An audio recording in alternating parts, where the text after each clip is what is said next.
Çocuklar şarkı söylerken bulut olur, gökkuşağı olur, deniz olur. Çocuklar şarkı söylerken 23 Nisanlarda pırıl pırıl saydam kanatlı kelebek olur.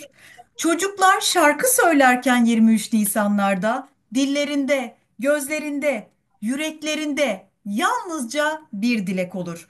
Teşekkürler Atatürk, teşekkürler Atatürk.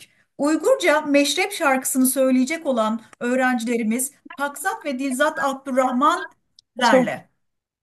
Bugün bizge qutlug gün, teşna bolup kütken gün mübarek.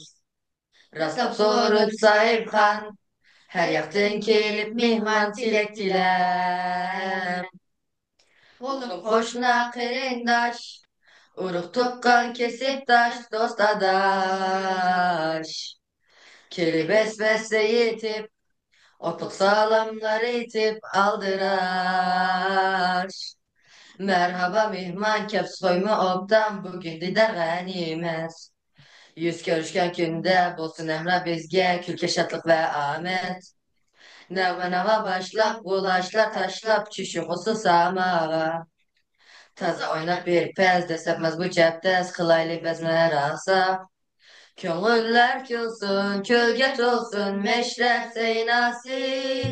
Bir şatah bizge yetsin pelek kökten ağme navasi.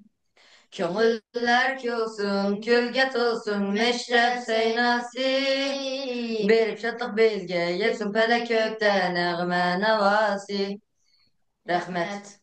Paksat ve Dilzat'a çok teşekkür ediyoruz. Yine arkadaşlarımız için kocaman bir alkış rica ediyorum.